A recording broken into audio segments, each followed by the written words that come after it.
समुत्पादवयध्रुव्य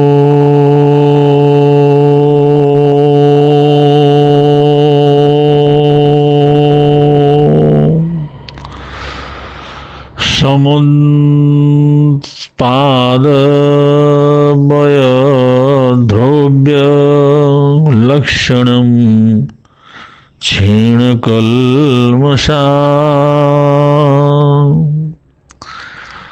गुणपर्यायमद्रव्यं वदन्ति जिनपुङ्गवा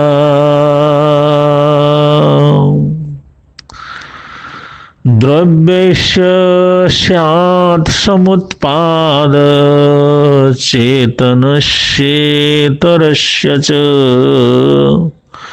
भवान्तर परिप्राप्ति निजाम जातिष्मनुज्यत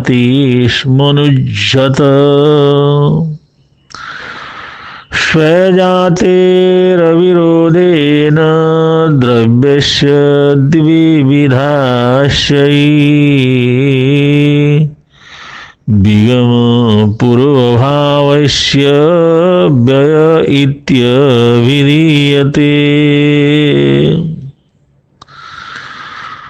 समुत्पाद व्ययाभावो यो हि द्रव्यस्य दृश्यते अनादिन स्वभावेन तद्द्रव्यं ब्रुवते जिना अनादिन स्वभावेन तद्द्रव्यं ब्रुवते जिना।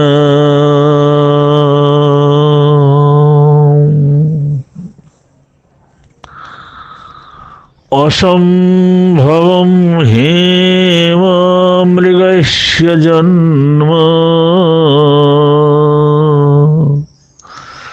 तथापि रामो लुलुपे मृगवाय प्राय समापन्न विपत्ति काले धियोऽपि पुंसां मलिना भवन्ति धियोऽपि पुंसां मलिना भवन्ति धियोऽपि पुंसां मलिना भवन्ति।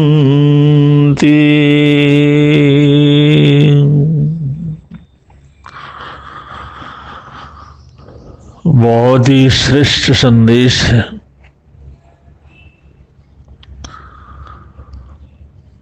समापन्न विपत्ति काले, जब भी कोई परेशानी आती है, तकलीफ आती है, बहुत बड़े झंझावात उठते हैं, समाधान नहीं मिलता है, कोई भी प्रतिकूल अवस्था अगर प्राप्त होती है,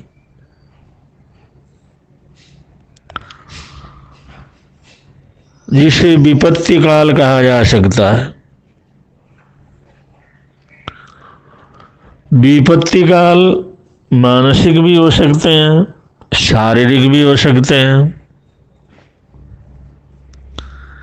दैहिक भी हो सकते हैं, सामाजिक भी हो सकते हैं, वातावरण से संबंधित भी हो सकते हैं, या मौसम आदि प्रकृति के प्रकोप से संबंधित भी हो सकते हैं।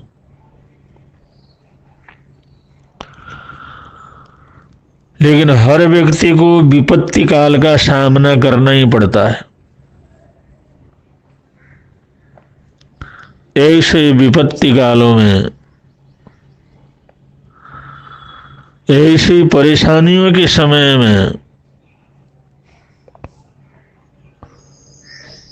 संभाव बनाए रखना बहुत कठिन काम है। शांत रहना बहुत मुश्किल है, प्रसन्न रहना बहुत असंभव है।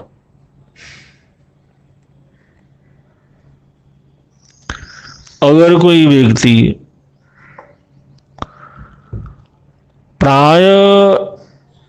अगर कोई व्यक्ति किसी विशेष विपत्ति काल में भी शांत रह सके, सुंदर रह सके, सद्भाव में रह सके, सकारात्मक चेष्टाओं में अगर जी सके, तो उन विपत्तियों को बड़े आराम से पार कर सकता है, उन समस्याओं का समाधान ढूंढ सकता है।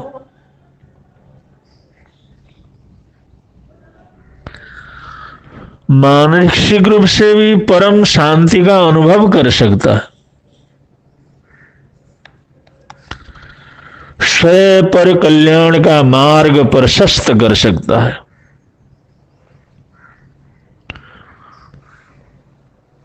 लेकिन ऐसे समय में बिना उत्तेजना के रहना, मन को खराब होने नहीं देना, ऐसी विपन्न अवस्था में भी क्रोध, मान या शिकायत से अपने आप को बचा करके रखना कोई आसान काम नहीं है। और वैसे साधना इसी को कहते हैं, जिसे हम आराधना, साधना, स्वाध्याय, ध्यान जिसे कहते हैं, वो इसी के लिए है कि जीवन में विपत्तियां तो आती हैं, विपन्न अवस्थाएं आती हैं, समस्याएं आती हैं, ऐसे समय में भी शांत रह सकें, ऐसे समय में भी संभान में रह सकें, ऐसा अभ्यास करना ही साधना है। अगर हम ऐसा अभ्यास नहीं कर सकते तो हमारी साधना अधूरी है। चाहे जाप की साधना हो, भक्ति की साधना हो, इष्ट देव की आराधना की साधना हो, या ध्यान हो, या ध्यान में निमग्न रहने का अभ्यास हो,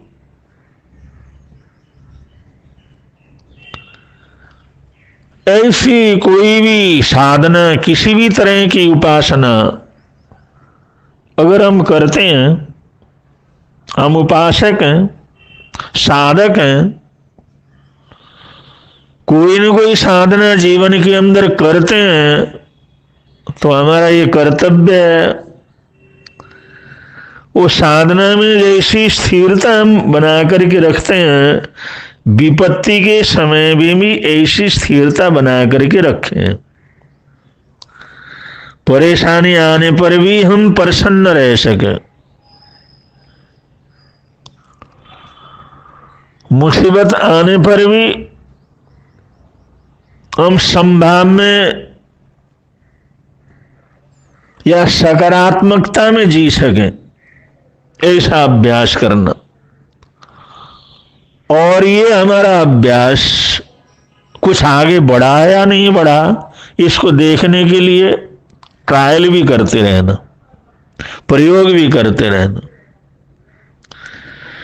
ट्रायल के लिए, प्रयोग के लिए बहुत से समय मिलते हैं, बहुत से चांस मिलते हैं।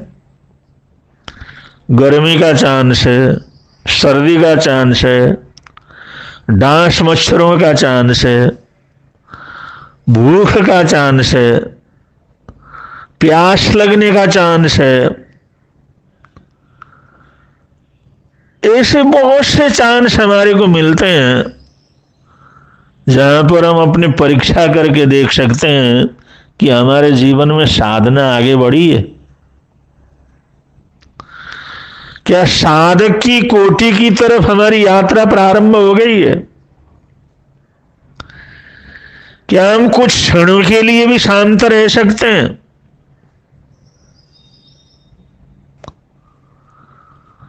क्या हम अपने दिमाग की मलिनता को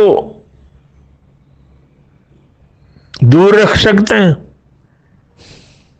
वो कसाय की मलिनता हो सकती है, ईर्षा द्वेष की मलिनता हो सकती है, क्रोध मान माया लोभ की मलिनता हो सकती है, राग द्वेष की मलिनता हो सकती है।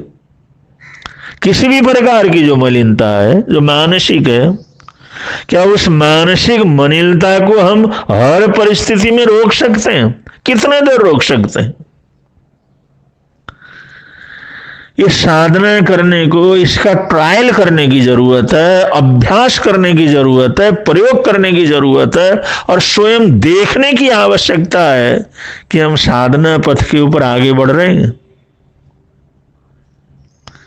अगर ये हमारा ट्रायल हो, अगर हमारा ऐसा अभ्यास हो, तो ऐसी बड़ी मुसीबत आने के बाद, अनुकूलताएं प्रतिकूलताएं आने के साथ, हमारे जीवन में अच्छा सोच, अच्छे विचार और अच्छी बुद्धि, ये फौरन हमारा साथ देने वाली होती। इसलिए कहा है आरोग्य वो इलावम समाई वरमुत्तमम दिंथु। हे प्रभु परमात्मा, हमने 24 तीर्थंकरों की जो आराधना की है, उसके परिणाम के रूप में आरोग्य वो इलावम, आरोग्य, बिल्कुल स्वच्छ बोधि लाभ, स्वच्छ समझ, स्वच्छ सम्यक, तो आरोग्य वो इलावम समाहि और समाधि बर, श्रेष्ठ समाधि, समाई वरमुत्तमम दिंतु। तो यही हमारे को प्राप्त हो। अगर ऐसा कर सके, ऐसी उपलब्धि का स्पर्श हो, तो ये हमारे जीवन का एक महत्वपूर्ण जो है कार्य है, जिसको ध्यान रखना, अभ्यास करना और प्रयोग करना बहुत जरूरी है। इसलिए कहा है असंभवम हेम मृगैश्च जन्म, कि दुनिया के अंदर सब जानते हैं कि सोने का मृग नहीं होता, कोई धातु का, सोने का, स्वर्ण का कोई मृग नहीं होता। चलने वाला, फिरने वाला, घूमने वाला, उछाल कूद मचाने वाला, बोलने वाला, आवाज करने वाला, ऐसा मृग वो तो रक्तमांस से ही होता है। हेम मृग से, कोई सोने से बना हुआ मृग तो ऐसा नहीं होता। ये तो सब जानते हैं। जानते हुए भी ऐसे विलक्षण बुद्धि के धनी होने के बावजूद भी श्री रामचंद्र जी जिस समय सीता ने सोने के मृग का जिक्र किया, वो सोने से बना हुआ है, स्वर्णिम है, और ऐसे सोने का मृग है, और अद्भुत है, आश्चर्यजनक है, बोलता है, देखता है, भागता है, और उसकी हरकतों से बड़ा आकर्षण पैदा होता है। तो उनकी खुशी को जान करके उस हेम मृग को पकड़ने के लिए राम चले।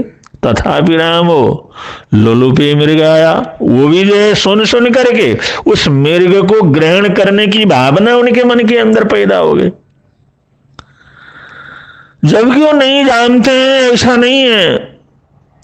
वो जानते हैं सोने का मृग नहीं होता, लेकिन फिर भी उसके प्रति लालच पैदा हुआ। तो ऐसे ही दुनिया में कहीं भी लालच पैदा हो सकता है, कहीं भी आकर्षण पैदा हो सकता है, कहीं भी उत्तेजना पैदा हो सकती है, कहीं भी नकारात्मकता पैदा हो सकती है। तो यही विपत्ति काल है। अनुकूलता भी विपत्ति है, प्रतिकूलता भी विपत्ति है, कुछ मिलना भी विपत्ति है, खोना भी विपत्ति है। तो ऐसे समय के अंदर अगर संभाव है धियोपि, अगर जो है मनुष्य का धी बुद्धि, उसकी मति अगर मलिन नहीं होती, उसमें ताजगी बनी रहती, जागृति बनी रहती, वो सही समझ अगर बनी रहती है, तो बड़ी बड़ी समस्याओं से आदमी बच सकता है। अगर मृग को देखते ही राम सोचते भाई ये कोई न कोई षड्यंत्र है, कोई न कोई विपत्ति का ये जो संकेत, अगर समझाते ऐसे जो सोने का मृग तो होता नहीं, ये कोई चाल लगता है, ये कोई फंसाने का उपक्रम है, तो शायद वो विपत्ति उनके सामने ना आती। तो ऐसे ही यहां पर शास्त्रकार कहते हैं कि ऐसी विपत्ति आने पर, कर्मों के बंधन का समय आने पर आदमी की मति काम करना बंद कर देती है और वो पाकर गोते चले जाते हैं। ऐसा एक प्रसंग आता है, एक श्रावक जो कि रोज नित्य नियम से सामायिक करते, वो भी 3 बजे उठ करके प्रातः काल को ब्रह्म मुहूर्त में, सारी दुनिया सोई हुई है, ब्रह्म मुहूर्त में सामायिक की आराधना करते, नियम से करते, बड़ी सद्भावना पूर्वक करते, क्योंकि उनके पास कोई चीज न हो किसी लोभ के लिए नहीं। उनके पास मकान थे, वैभव था, परिवार संपन्न था, बेटे थे, बहुएं थी, बच्चे थे, हर तरह की व्यवस्था थी, हर तरह के साधन थे, कोई कमी नहीं थी, लेकिन श्रद्धा से, सद्भावना से वो प्रभु भक्ति में तल्लीन होते थे। किसी तकलीफ से धर्म करना एक अलग बात है, लेकिन सब कुछ होने के बावजूद हम अगर लगन से धर्म ध्यान करते हैं तो ये बहुत बड़ी जीवन की उपलब्धि। और ऐसी आराधना साधना करते थे, ऐसी तल्लीनता से करते थे, ऐसी भावना भक्ति में तल्लीन होकर के करते थे, जबकि उनको कुछ भी ग्रहण करने की, मांगने की या प्रार्थना करने की कोई जरूरत नहीं थी। न जरूरत थी, न ऐसा करते थे।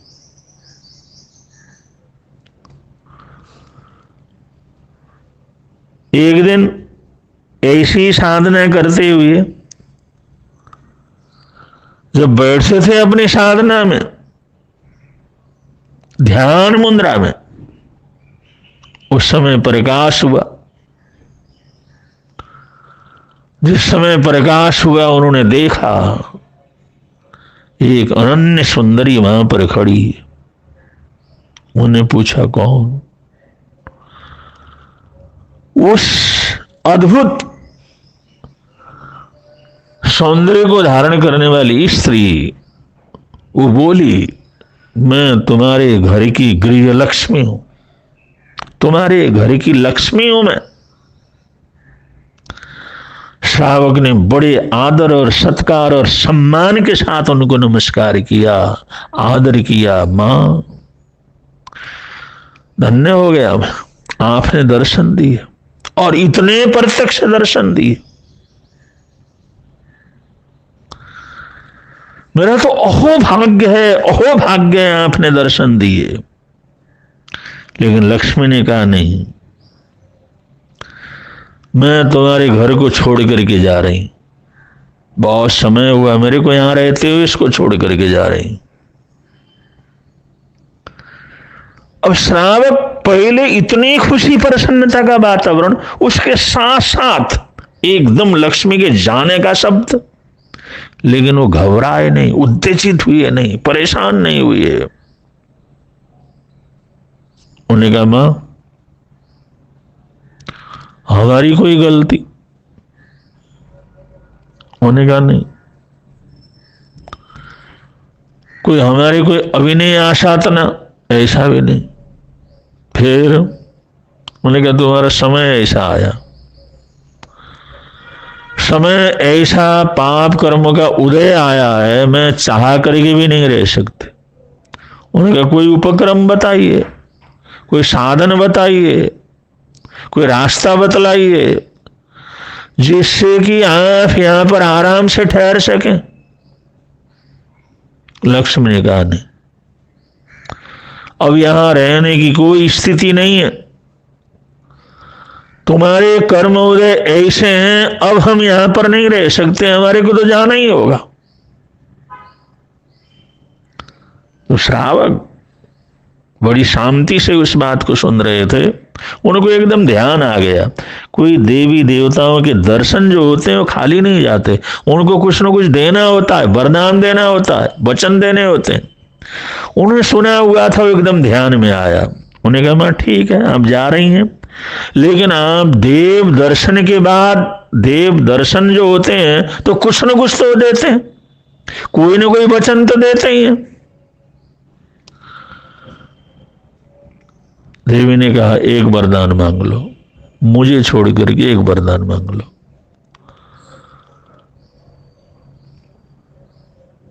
उस श्रावक ने कहा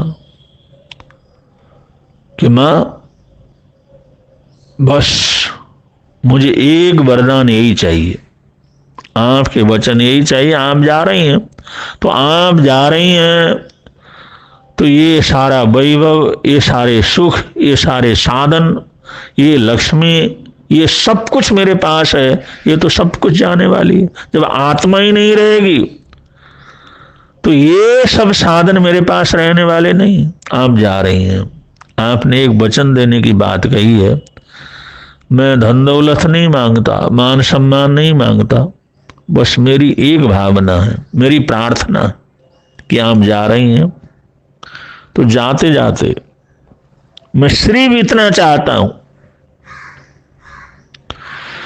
कि आप छोटा सा मुझे आशीर्वाद दीजिए कि हमारी बुद्धि मलिन न हो, हमारी बुद्धि में मलिनता ना आए,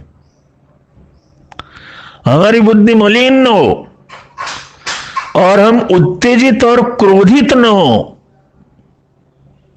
और हमारे आपस की जो एकता है, आपस की सद्भावना है, आपसी प्रेम है, कि हमारे परिवार के जितने भी सदस्य हैं उसमें जो आपसी प्रेम है, वो चाहे कैसी तकलीफ आए, कैसी परेशानी आए, किसी भी प्रकार की मुसीबत क्यों न हो, किसी भी प्रकार की तकलीफ से तकलीफ का समय ना क्यों ना आए, भीख मांगने की नौबत भी क्यों न हो, एक एक ग्रास के लिए तड़पने की स्थिति भी क्यों ना आए, लेकिन हम अपने पारस्परिक प्रेम, पारस्परिक एकता, पारस्परिक सद्भावना, पारस्परिक सहयोग और एक दूसरे के तकलीफ को समझना और एक दूसरे के दुख दर्द को दूर करने का प्रयत्न करना, इस बात को हम करते रहें। चाहे कैसी तकलीफ आए, लेकिन हमारी बुद्धि में कोई मलिनता ना आए, हमारे व्यवहार में कोई ऐसी बुराई ना आए, हमारी जो एकता है, सद्भावना है, ये इसी तरह हमेशा बनी रहे। बस इतना सा मैं आपसे वरदान और आशीर्वाद मांगता हूं। वह देवी तो देखते रहे, बड़े आश्चर्य के साथ देखा। श्रावक ने कहा क्या मैंने आपसे आपके अधिकार के बाहर की चीज मांगी है? जो मैंने नहीं मांगना था वो मांगा। आपने कहा था लक्ष्मी के संबंधित कुछ नहीं मांगना, मैंने वो तो कुछ नहीं मांगा। सिर्फ आपसी प्रेम, आपसी सद्भाव, आपसी सहयोग और हमारी दिमाग की एकता हमेशा बनी रहे, दिमाग की संतुलन बना रहे, पारस्परिक एकता बनी रहे, सिर्फ यही तो मांगा है। देवी धीरे धीरे बहुत प्रसन्न हो गए। उन्होंने कहा, श्रावक, तुमने वो चीज मांगा है जिसको देने के बाद उस घर को छोड़ करके मैं कभी कहीं नहीं जा सकती। तुमने तो मेरे को ऐसे बांध लिया है, अब जहां पर एकता हो, जहां पर सद्बुद्धि हो, जहां पर सद्भावना हो, जहां पर व्यवहार के अंदर मर्यादा हो, बांट के खाने की प्रवृत्ति हो, और ऐसा वातावरण हो, वहीं तो मैं रहती हूं, वहीं तो मेरा मन लगता है, वहीं तो मेरा निवास होता है। तुमने इस विपत्ति के क्षण में भी इतने संभाव के साथ सद्बुद्धि को बनाए रखा और अपने आप को उत्तेजित होने नहीं दिया, अपनी बुद्धि को मलिन होने नहीं दिया, और तुमने बड़े तर्क संगत ढंग से, बड़ी सद्भावना से जो वरदान मांगा है, इससे मैं इतनी प्रभावित हुई हूं, इतनी प्रभावित हुई हूं, और ऐसे करने से ही तुम्हारे कर्म इतने निर्जरित हो गए हैं कि मैं इस तुम्हारे घर को छोड़ करके कहीं नहीं जा रही हूं। मैं हमेशा यहीं पर रहूंगी, और जब तक तुम्हारी ऐसी प्रवृत्ति रहेगी, ऐसा सोच रहेगा, ऐसा प्रेम सद्भाव रहेगा, मैं इस घर को छोड़ करके कभी जाने वाली नहीं हूं। निश्चिंत रहो और अपनी आत्म साधना में मग्न रहो, प्रसन्न रहो। लक्ष्मी अंतर्ध्यान हो गई, विपत्ति आई, वो विपत्ति भी चली गई, गरीबी आई, गरीबी चली गई, मुसीबत आई, मुसीबत टल गई, परेशानियों का पहाड़ सामने आया, अपने आप गायब हो गया। किस कारण से? उस श्रावक की बुद्धि में किसी भी प्रकार की मलिनता नहीं आई, उसकी सोच में किसी प्रकार का खोटापन नहीं आया। ऐसी कठिन परिस्थिति में भी उसने अपने संतुलन को, अपने संभाव को, अपनी समता को नहीं खोया। इस संभाव और समता को न खोने के कारण से, संतुलन बनाए रखने के कारण से आई हुई विपदा हमेशा हमेशा के लिए उनके जीवन से अलग हो गई, हट गई। इसलिए शास्त्रकार कहते हैं, प्राय करके समापन्न विपत्ति काले, विपत्ति काल आने पर धियोपि पुंसान मलिना भवंती। अच्छे अच्छे लोगों की बुद्धि मलिन हो जाती। जब कर्मोदय के अंदर आते हैं, उल्टी परिस्थितियां आती हैं, तो अच्छे अच्छे लोगों की, समझदार लोगों की जो बुद्धि है वो भी मलिन हो जाती है, और बुद्धि मलिन हो जाती है तो उल्टा काम करना शुरू कर देते हैं, और ऐसा काम कर लेते हैं जिससे मुसीबत, परेशानियां, तकलीफें वो सारी की सारी बढ़ती चली जाती हैं, बढ़ती चली जाती हैं। लेकिन जो लोग ऐसे समय में भी संभाव रखते हैं, शांति रखते हैं, सकारात्मकता रखते हैं, सत्सोच रखते हैं, वो लोग बड़ी से बड़ी आई हुई विघ्न बाधा को बड़े आराम से अपने जीवन से दूर कर देते हैं।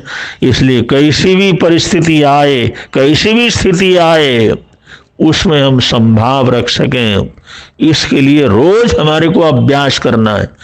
संभाव का अभ्यास करना है, सामायिक का अभ्यास करना है, भक्ति का अभ्यास करना है, ध्यान का अभ्यास करना है, स्वाध्याय का अभ्यास करना है। ये जो जितने भी अभ्यास हैं, ये अभ्यास इसीलिए करना है जिससे कि हम अपने जीवन के अंदर पूरी तरह से संतुलन बना करके रख सकें। अगर इसका प्रयोग भी अगर हम करते रहें, अपने आप को परीक्षा करके देखते रहें, तो ये हमारे जीवन की बहुत बड़ी उपलब्धि होगी और बहुत बड़ी सफलता होगी। और ऐसी सफलता ही वास्तव के अंदर जीवन की सबसे महत्वपूर्ण सफलता होती है। तो ऐसी सद्भावनाओं के साथ, ऐसी मंगल कामनाओं के साथ, ऐसे आशीर्वाद के साथ अपने वक्तव्य को यहाँ पर विराम दे रहे हैं। बोलिए भगवान महावीर स्वामी की जय।